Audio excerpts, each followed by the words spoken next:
देखिए, आज भौतिक विज्ञान में हम जो है धारा विद्युत में एक अच्छा सा टॉपिक लेकर आए हैं और किरचॉफ के नियम। आज हम लोग जो है किरचॉफ के नियम के बारे में अच्छे से पढ़ेंगे, ठीक है, और अच्छे से जानेंगे। तो किरचॉफ का नियम है, इसमें सबसे पहले इसको जानने से पहले हम लोग 2-3 छोटी छोटी बात जान लेते हैं। सबसे पहले संधि क्या होता है इसको जानिए। ठीक, लिखिए परिभाषा संधि की।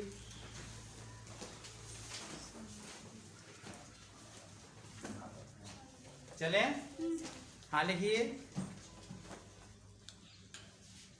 किसी परिपथ के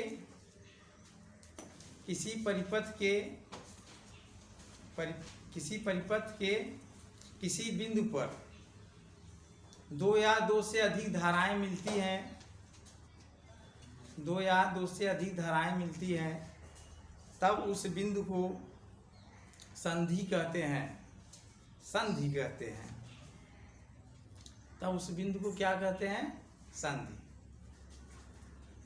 समझ में आया? जैसे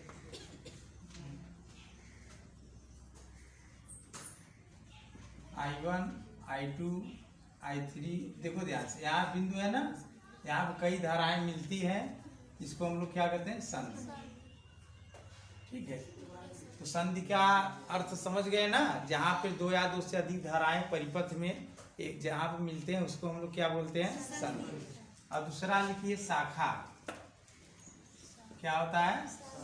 हाँ, चले।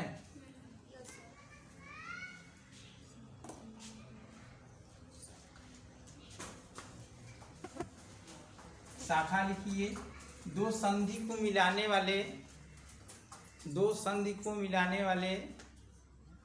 मार्ग को, दो संधियों को मिलाने वाले मार्ग को शाखा कहते हैं।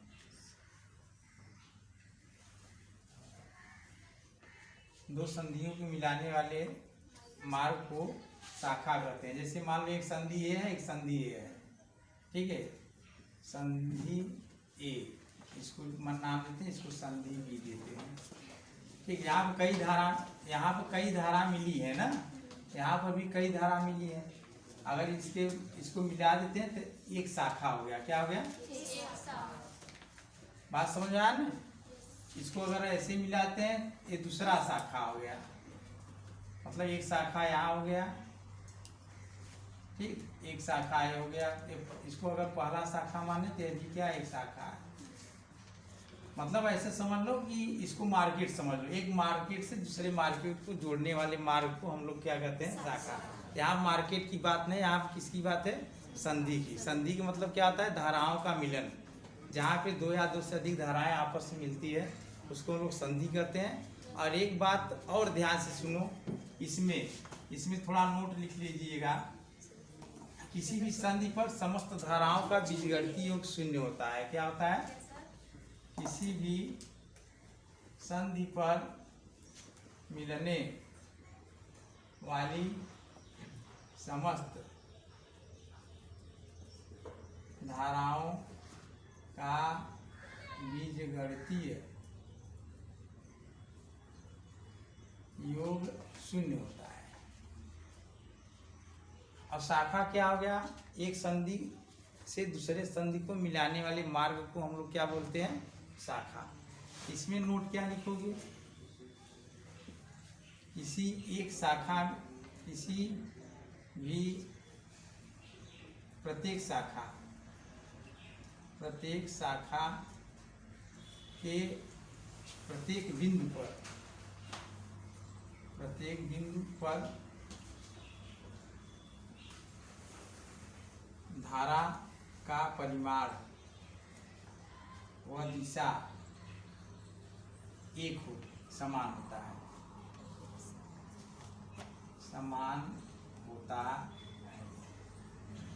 प्रत्येक शाखा के प्रत्येक बिंदु पर धारा का परिमाण व दिशा समान होता है। अगर मैं बोलूँ यहाँ पे 2 एम्पीयर धारा बह रही है तो यहाँ पे कितना एम्पीयर धारा होगा? 2 एम्पीयर। एक शाखा के किसी भी बिंदु पर, यहाँ से यहाँ तक एक शाखा है, इसमें अनंत बिंदु है, तो अनंत बिंदु में सभी बिंदुओं पर धारा का परिमाण और दिशा क्या होगा, समान होगा। बात समझ आया ना। अच्छा, अब अगला पॉइंट आता है बंद पास। क्या आता है, बंद पास।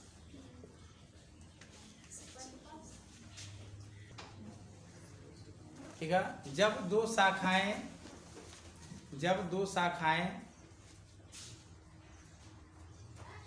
आपस में मिलकर एक बंद परिपथ का निर्माण करती हैं, एक बंद परिपथ का निर्माण करती हैं, एक बंद परिपथ का निर्माण करती हैं, तब उसे हम जो है बंद पास कहते हैं, उसे बंद पास कहते हैं।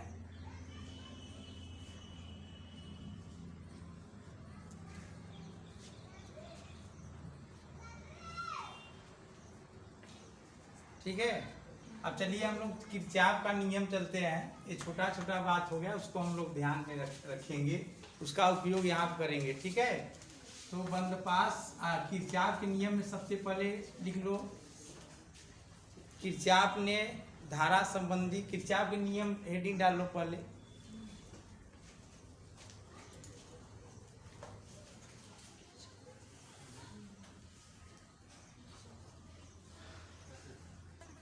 चले, किरचॉफ के नियम में लिखो,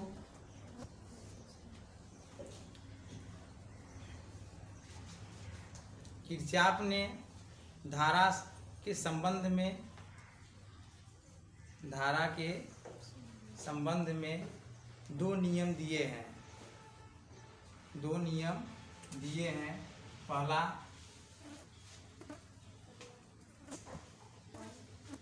पहला है संधि का नियम अथवा धारा का नियम। पहला नियम क्या है, संधि का नियम अथवा धारा का नियम, और दूसरा है लूप का नियम अथवा बोल्टता का नियम। संधि का नियम अथवा धारा का नियम, ठीक।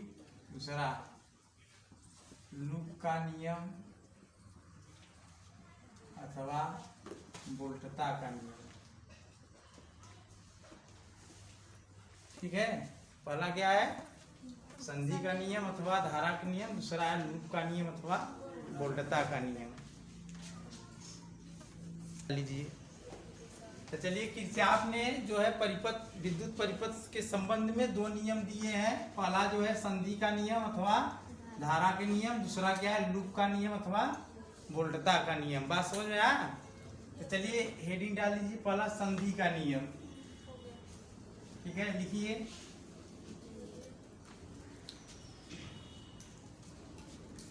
किसी परिपथ के किसी संधि पर, किसी परिपथ के किसी भी संधि पर, किसी परिपथ के किसी भी संधि पर मिलने वाली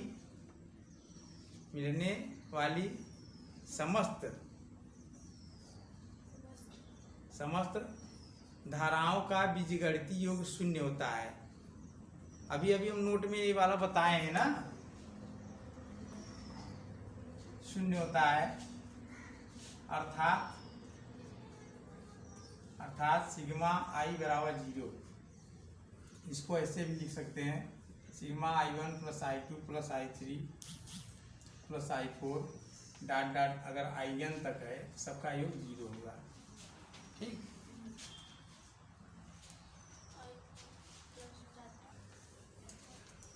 देखिए ध्यान से, एग्जाम्पल द्वारा हम समझते हैं। जैसे मान लो एक परिपथ का एक संधि है, परिपथ में क्या होता है, ढेर सारा वायरिंग मतलब तार लगा होता है, और जहाँ से अगर एक तार इधर गया है, एक तार यहाँ पर ऐसे आया है, ठीक है, उसको हम लोग संधि कहते हैं। ठीक है, और एक ऐसे है, तो यहाँ पर जितने मतलब कनेक्शन हुए हैं, मतलब जितने भी इसमें वायर जुड़े हैं, ठीक है, उन सबका अगर धारा का जोड़ हम जोड़ेंगे तो यहाँ पर 0 होता है। हर संधि पर जहाँ जहाँ पे जैसे कि आप जैसे कनेक्शन बहुत देखे हैं ना, जैसे ऐसे भी होता है, जैसे यहाँ ढेर सारा कोई ले जाता है, फिर कहीं इसमें आता है, कहीं ये यहाँ ले जाते हैं, ऐसे लेके जाते हैं, ये संधि है। तो संधि पे समस्त धारा का हमको अगर जोड़ेंगे तो हमारा उत्तर क्या आएगा? शून्य। क्या आएगा? हाँ। इसमें एक और नियम होता है, उस नियम को लिख लो नोट में, नोट करके लिख दो। मैं एग्जाम्पल समझाऊँ। जो धारा संधि की ओर आती है उन्हें धनात्मक चिन्ह के साथ लिखी जाती है। जो धारा संधि की ओर आती है उन्हें धनात्मक चिन्ह के साथ लिखी जाती है। ठीक। दूसरा आप लोग क्या लिखेंगे? जो धारा संधि से दूर जाती है उन्हें ऋणात्मक चिन्ह के साथ लिखी जाती है। जो धारा संधि से दूर जाती है उन्हें ऋणात्मक चिन्ह के साथ लिखी जाती है। उन्हें ऋणात्मक चिन्ह के साथ लिखी जाती है। हो गया। तीसरा नोट लिख ले। संधि का नियम आवेश संरक्षण के नियम का पालन करती है। संधि का नियम आवेश संरक्षण के नियम का पालन करती है। संधि का नियम आवेश संरक्षण के नियम का पालन करती है। ठीक है।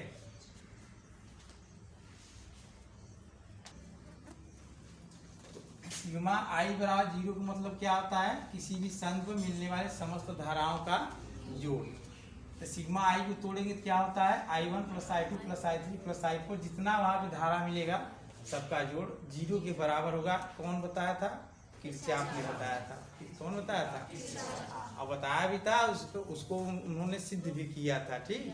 और उसको हम लोग मानते भी हैं और जानते भी हैं। चले आगे।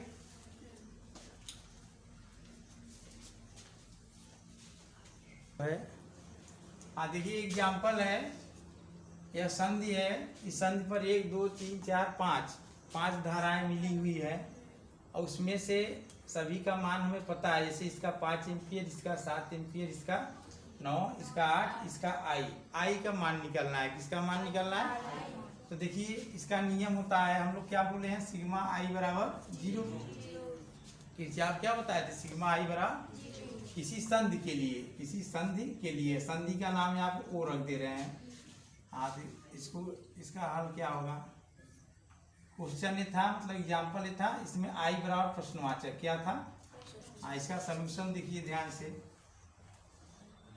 इसमें सिग्मा आई बराबर 0 किरचॉफ बताए थे। सिग्मा आई बराबर 0 तो मतलब समस्त धाराओं का बीजगणितीय योग 0 होना चाहिए। और उन्होंने इसको बताने के बाद एक अपना और नियम बनाया। क्या बनाया? कि जो धारा संधि की ओर आती है उसको हम लोग धन चिन्ह के साथ लिखेंगे और जो धारा संधि से दूर जाएगी उसको हम लोग कैसे लिखेंगे? ऋण चिन्ह। बस मान रखिए तो आ जाएगा अपना। चलिए यहाँ से चलते हैं। यह आ रही है ना, तो धन 5 एम्पियर। ठीक है। ए से एम्पियर मात्रक है और यह भी आ रहा है तो धन 7 एम्पियर। ये -9 एम्पियर ये वाला जा रहा है तो -8 एम्पियर और -I एम्पियर बराबर 0। सही है। इसको सरल करिए। 7 5 12 12 और 9 8 17 12 एम्पियर -17 एम्पियर -I एम्पियर कितना हो गया? I लिखिए कितना? 0 -5 एम्पियर -I बराबर 0। तो -I बराबर कितना हो गया? 5 एम्पियर। तो I बराबर कितना होगा? -5 एम्पियर। अब देखो I के मान -5 एम्पियर है, इसमें डायरेक्शन इधर है। तो अगर ये धन आता तो हम समझते कि ये क्या है? O से दूर जा रहा है। यहाँ माइनस आ गया ना, तो हम ये समझें कि मतलब I जो है O की ओर जा रहा है। O की उड़ जा रहा है। ठीक है, तो आई बराबर 5 एम्पियर लिखेंगे। इसका आंसर क्या होगा, ध्यान देखो ध्यान से, आई का मान 5 एम्पियर होगा ना, और यह संधि की ओर जाएगा, संधि की ओर जाएगा, ऐसे भी।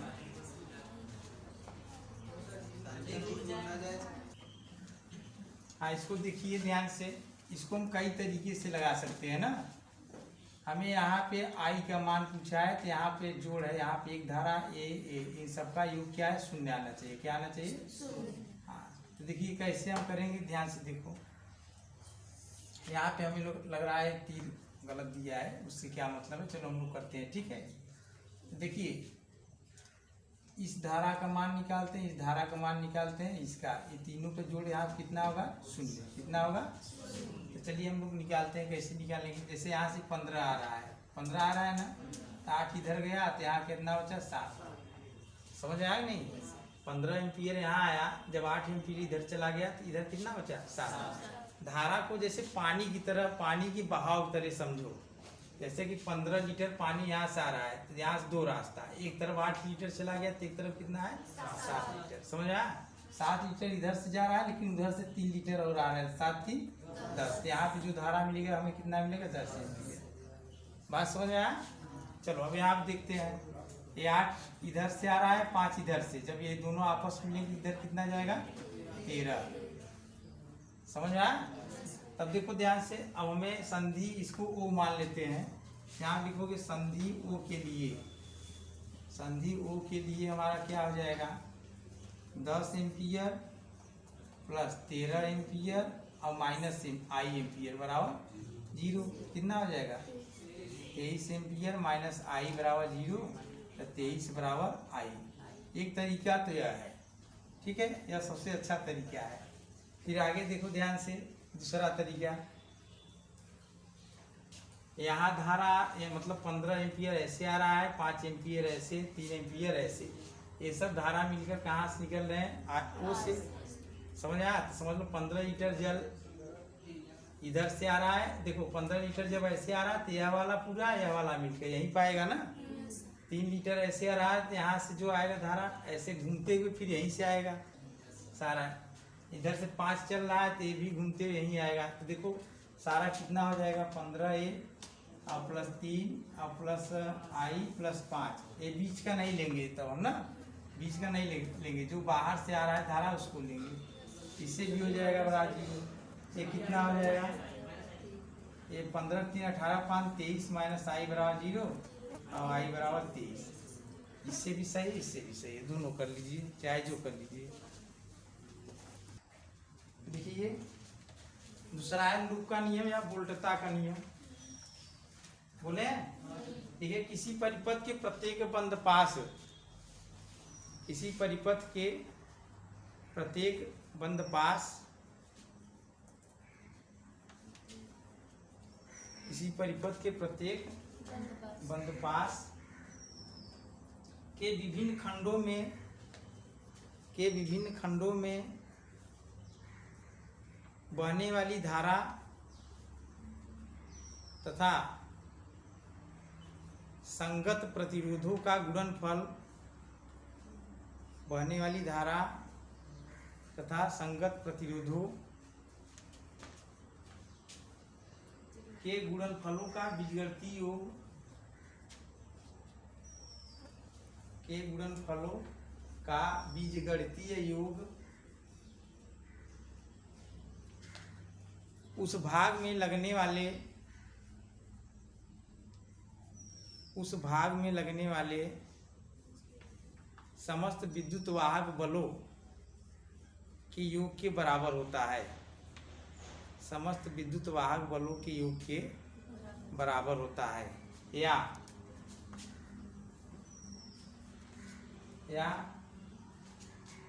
हाँ, दूसरा परिभाषा लिख लीजिए। किसी बंद पास के विभिन्न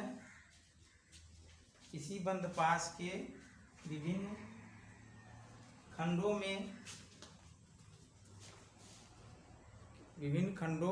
में लगने वाले समस्त वोल्टेजों का योगफल शून्य होता है। किसी बंदपास के प्रत्येक किसी बंदपास के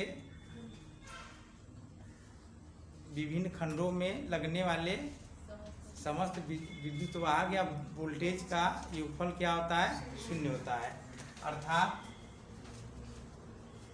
सिग्मा V बराबर 0 या sigma I R equal to 0। अगर कोई किरचॉफ का दूसरा नियम पूछ रहा है तो आप सिग्मा V बराबर 0 बता देंगे तभी पर सही है। पहले में क्या बताना था? सिग्मा I बराबर 0 और दूसरे में क्या बताना है? सिग्मा V बराबर 0 या V बराबर आई आर होता है सिग्मा आई आर बराबर। समझ में आया? इसे हम क्या कहते हैं? लूप का नियम या वोल्टता का नियम। इसमें भी नोट लिख लीजिए हम लोग इसमें चिन्ह कैसे लगाते हैं। ठीक, देखो पहला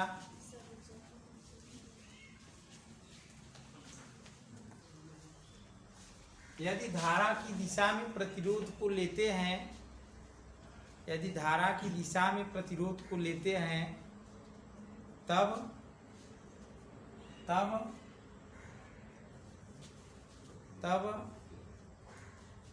आई व आर का गुणन, तब आई आर बराबर धनात्मक ऐसे लिख लो, तब आई आर बराबर धनात्मक। ठीक, धारा की दिशा में आई और आर आई लेते हैं, मतलब धारा की दिशा में प्रतिरोध को लेते हैं तो आई और आर का गुणनफल हम क्या लिखेंगे? धनात्मक। ठीक है, दूसरा नोट लिख लो, जब धारा के विपरीत दिशा में, जब धारा के विपरीत दिशा में प्रतिरोध को लिया जाता है तब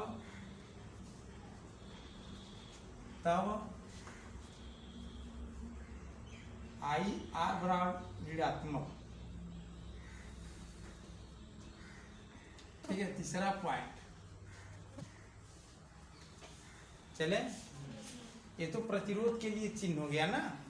देखिए परिपथ में दो चीज आता है, एक प्रतिरोध आता है और एक वो होता है सेल होता है, सेल या बैटरी ना। सेल में भी होता है, सेल का चिन्ह क्या लेंगे हम? ठीक है, तो सेल के लिए क्या होता है? जो जैसे कि अगर मैं इधर से आ रहा हूँ ऐसे, तो पहले ऋण मिलेगा ना, तो पहले जो टर्मिनल मिलेगा वही चिन्ह लेंगे। अगर पहले छोटा ऋण वाला टर्मिनल मिला तो ऋण लिखेंगे और धन वाला मिलेगा तो धन। समझ आया ना? जैसे कि मैं इधर से आ रहा हूँ, पहले ऋण वाला मिला तो इसका चिन्ह तुरंत ऋण लिखेंगे ऐसे। अगर मैं इधर से चल रहा हूँ, इधर से, तो पहले वाला मिला तो प्लस ही। बात समझ आया ना? ये चिन्ह पे विशेष ध्यान देना, क्योंकि अगर चिन्ह पता है तो आप जो है किरचॉफ के नियम का उपयोग करके विभिन्न खंडों में बहने वाली धारा और वोल्टेज और प्रतिरोध का मान हम लोग आसानी से निकाल सकते हैं। किरचॉफ का नियम इसीलिए बनाया गया है। तो लिखिए, तीसरा में लिखिए,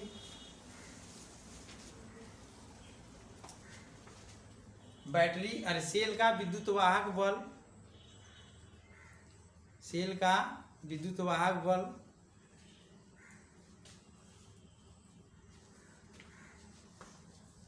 निम्न, नहीं, सेल के विद्युत वाहक बल का चिन्ह निम्नलिखित तरीके से लिया जाता है।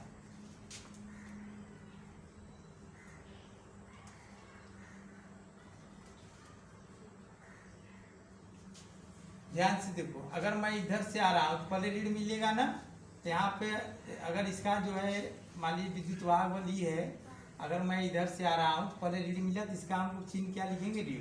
समझ में आया ना? पहला दूसरा डाल लो इसमें।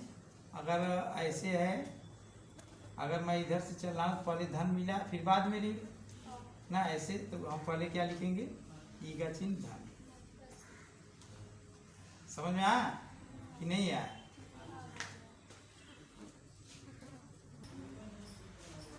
देखिए इसमें हमें किरचॉफ के नियम को लगाना है। तो सबसे पहले इसमें बंदपास देखते हैं कई ठो है। देखो एक शाखा हो गया, यहाँ से यहाँ तक एक शाखा ही हो गया ना।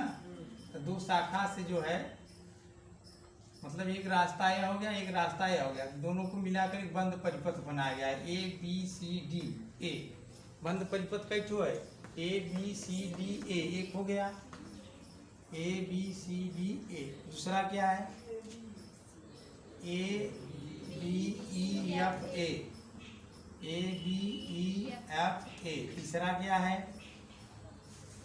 ए बी सी ई एफ ए ना, ए बी सी ई एफ ए। बंद का मतलब जहाँ से स्टार्ट हो वहीं खत्म हो ना, तभी तो बंद होगा। जैसे मान लो मैं यहाँ से चला ऐसे ऐसे घूमते हुए ऐसे ऐसे आगे ऐसे हो गया, तो बंद नहीं हो गया, पूरा बंद हो गया कि नहीं? बंद परिपथ मतलब जहाँ से आप चलिए फिर वहीं पाइए, ठीक है, तो बंद हो गया। इसमें किरचॉफ का नियम लगाना है, तो हम कैसे लगाएंगे? तो चलो एक बंद परिपथ यह है, एक ठो क्या है? दो। मैं दो ठो ले रहा हूँ, चाहे एक ठो मैं बता दूंगा, उसी तरीके से सारा हो जाएगा, ठीक है। तो चलो बंद पास, किसी भी बंद पास का चयन कीजिए। मान लो हम यहाँ से चलते हैं ना, ए डी सी बी ए, बंद पास ए डी सी बी ए में ना। चलो कैसे चलेंगे? यहाँ से चलें। अच्छा एक बात और, थोड़ा सा आप रजिस्टर सवाल बहुत अच्छे से बना लो। तो यहाँ R1, यहाँ पर R2, ठीक है। वैसे भी हो जाएगा, लेकिन वैसे जैसे वैसे यहाँ कुछ नहीं तो जीरो मानेंगे और क्या, ठीक। चलो बंद पास हम कौन से लिए? ए डी सी बी ए में, ठीक है। तो चलो हम इधर से ऐसे चल रहे हैं। ये ध्यान देना एक बात और, हम ये बात बताए थे, किसी शाखा में धारा एक ही होती है प्रत्येक बिंदु पर, उसकी दिशा भी एक ही होती है। जैसे यहाँ से आई है, यहाँ धारा क्या है? आई है यहाँ पर। तो आई कहाँ से कहाँ तक होगा? I1 देखो कहाँ से कहाँ होगा? ए यहाँ से चलेगा, ये पूरा यहाँ तक I1 होगा। नहीं समझे? फिर से समझो। जैसे मैं यहाँ पर देख रहा हूँ धारा I1 है, इसकी दिशा भी इधर है। हम नोट में लिखवाए हैं, क्या लिखवाए हैं कि प्रत्येक शाखा के प्रत्येक बिंदु पर, किसी भी शाखा के प्रत्येक बिंदु पर धारा का परिमाण और दिशा एक ही होता है। तो हमारा शाखा देखो यहाँ से है, एक संधि को दूसरे संधि से जोड़ने वाले मार्ग को शाखा कहते हैं। यहाँ एक संधि एक है, एक संधि ये है, यहाँ से ऐसे चला है, ऐसे ऐसे यहाँ एक शाखा हो गया ना। तो यहाँ पर धारा कितना? I1, दिशा किधर है? ऊपर। यहाँ धारा कितना है? I1, दिशा किधर है? इधर। यहाँ धारा कितना है? I1, दिशा किधर है? इधर। हमेशा ध्यान देना, यहाँ धारा कितना है? I1, दिशा किधर है? इधर। अच्छा अब बताओ यहाँ पर धारा कितना है, दिशा कितना है? बताओ किधर है? ध्यान से देख के बताओ। यहाँ पे धारा I2 है, क्योंकि अब मेरा ये दूसरा शाखा चल रहा है। देखो I2 है ना, तो I2 है, तो इसकी दिशा किधर होगी? इधर। समझ में आया ना? इसको समझो ध्यान से। जैसे I2 है यहाँ पर, तो यहाँ धारा कोई पूछेगा तो क्या होगा? I2, दिशा इधर। यहाँ कोई पूछेगा तो I2, दिशा इधर। यहाँ पूछेगा तो I2, दिशा इधर। अब I1 इधर आ रहा है, I2 इधर, तो यहाँ पर क्या होगा? I2 plus I3। यहाँ से लेके यहाँ पूरा धारा कितना होगा? I2 plus I1 plus I2 कितना होगा? I1 यहाँ से ऐसे आ रहा है, I2 भी आ रहा है, तो इधर से भी समझो पानी आ रहा है, इधर से भी। ये यहाँ कितना हो गया? I2 प्लस I3 किसके बराबर होगा? I3। ये तो अलग बात है, हमें इसके बारे में नहीं चर्चा करना चाहिए था। हमें जिसके बारे में चर्चा करनी है अब उसके बारे में हम चलते हैं, ठीक है। ये तो हम अलग से बता दिए। चलिए बंद पास हमें क्या लेना है? A D C B A, A D C B A. तो चलो अब यहाँ से ऐसे चलेंगे तो पहले क्या मिला? प्लस। यहाँ लिखेंगे प्लस E1, सही है। बस हमें वोल्टेज पे ध्यान देना है, प्रतिरोध पे, बाकी और कहीं नहीं। फिर आगे क्या है? R1 के साथ I1 का गुणा करेंगे। यहाँ से क्या लिखें? बताओ। ऐसे चल रहे, धारा से लड़ रहे हैं ना, तो धारा से लड़ेंगे तो ऋण। समझ में आया? फिर ऐसे आते हुए फिर यहाँ पाए, यहाँ बताओ प्लस I2 R2, फिर आगे माइनस E2 बराबर 0। समझ में आया? E1 माइनस E2 बराबर क्या होगा? बताओ सबको उधर भेज दो। I1 R1 minus I2। नहीं समझे क्या? फिर से समझ लो, जिसको नहीं इसको सीखो, बहुत इम्पोर्टेंट है। फिर से समझो हम कैसे किए हैं। हमें कहाँ कहाँ रुकना है, आराम से जाते रहिए। जहाँ पे सेल आएगा वहाँ पर रुकना है, और जहाँ प्रतिरोध आएगा वहाँ पर रुकना है। बाकी सभी जगह जाते रहिए। ध्यान से देखिए, यहाँ से मैं चल रहा हूँ, ए से डी, डी से सेल आ गया। हम बोले थे जो पहले टर्मिनल पड़ेगा उसी का चिन्ह है। यहाँ धन है ना, धन, ठीक है। फिर आगे क्या है, प्रतिरोध है। तो I1 R1 का जब गुणा करेंगे तो चिन्ह कौन सा लिखेंगे, धन की ऋण? ऋण क्यों लिखेंगे? क्योंकि हम धारा से लड़ रहे हैं ना। प्लस फिर ऐसे ही यहाँ पर I2 धन होगा, ठीक है। फिर यहाँ पहुंचे क्या होगा, ऋण, क्योंकि हमारे सामने पहले ऋण पड़ा बराबर 0। एक चक्कर हो गया ना पूरा। यहाँ से चलेंगे ऐसे घूमते हुए, फिर यहाँ आएंगे तो पूरा मतलब यहाँ का वोल्टेज जो था, देखो वोल्टेज हमें क्या सब निकाले, वोल्टेज निकालने, क्या निकाल रहे हैं, सेल का विद्युत वाहक बल भी वोल्टेज होता है। अब V बराबर IR भी क्या होता है, वोल्टेज होता है। ये अभी समस्त वोल्टेजों का योग क्या होता है, 0। एक चक्कर जहाँ से चल रहे हैं घूमते हुए चारों तरफ से वहीं पा गए, तो वहाँ पे विभवांतर क्या होता है, 0। विभवांतर क्या होता है, 0। जैसे विस्थापन, मैं यहाँ से चला, ए से चला, घूमते हुए भिन्न भिन्न रास्तों से फिर ए पे पहुँच गया, तो विस्थापन क्या होता है, 0। पढ़े हो ना। उसी तरीके से मैं जहाँ से चलूँ घूमते घूमते घूमते फिर वहीं चला आऊँगा ना, तो क्या होता है उसमें जो विभवांतर होता है क्या होता है, 0। क्यों होता है विभवांतर, मतलब विभवों का अंतर। तो ए से मैं चला और फिर ए पे पहुंच गया, तो VA माइनस VA बराबर क्या होगा, 0। तो यहाँ से मैं चला और घूमते हुए फिर यहीं चला आया, तो यहाँ पर विभवांतर कितना होगा,